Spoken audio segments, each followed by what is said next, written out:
I love my Society Center metrics report because it reflects the time that we spend on making the Society Center better and easier to use. So whenever this hits my email box each month, I tend to drop everything and take a look at it. So here's a quick summary of the data that we get. One thing that you can't see is at the bottom of the page. We also get a list of all the top downloads for each month.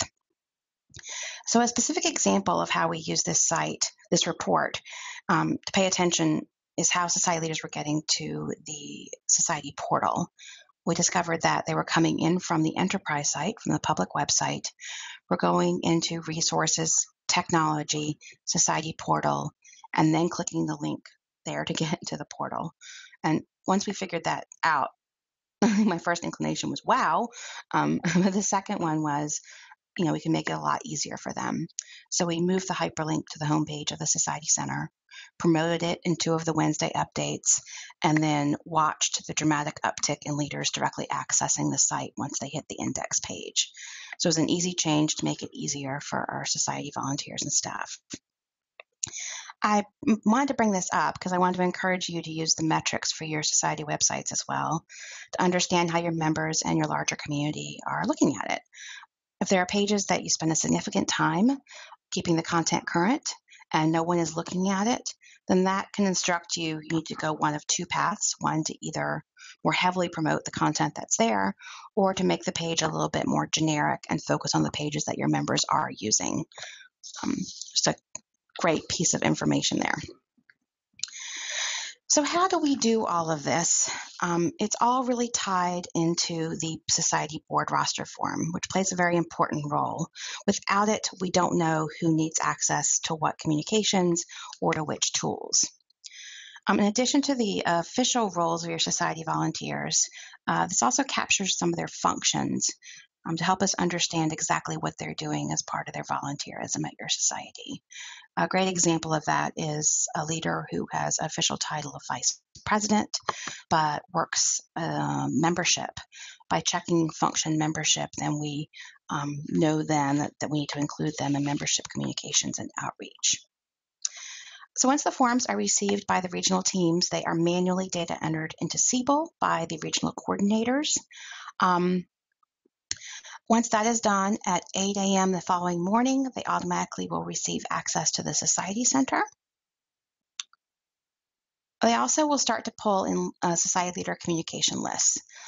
We pull the list. A list pull takes about 30 minutes during peak season when there's a lot of turnover. So we pull those lists typically every 10 days to 2 weeks.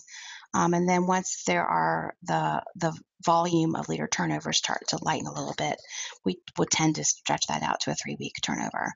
So we pull a new leader list every 2 weeks for communications. Also, access to the board area of society websites is manually added by the society tech team, and access to society portal data and application processing is manually added into Siebel by the society membership team. So as you can see, many of these updates are manual, so please be patient with us after you submit your form to allow all the data to flow through all of these processes and get updated in the various areas. So before I pass it over to David for questions, I just had a few quick reminders to kind of recap everything that I've shared with you today.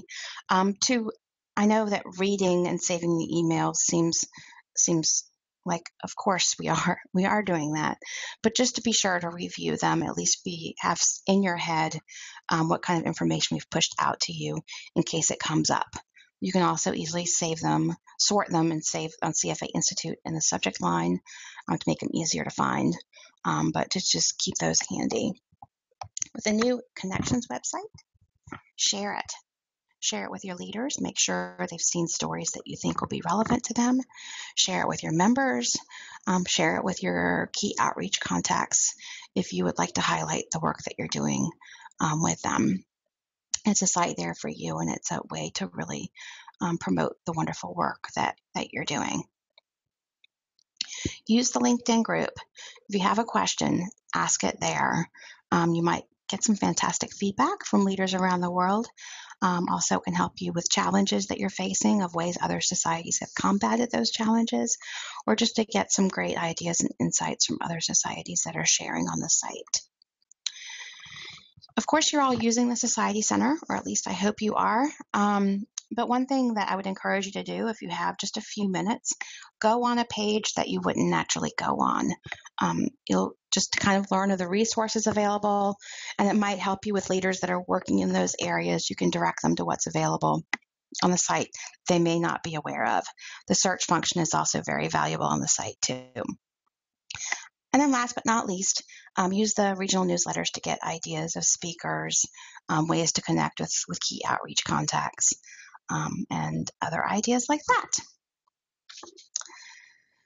So now I'll turn it over to David. I also have all my contact information here if you'd like to reach out to me directly. And thank you for this time, and I hope to meet you all very soon.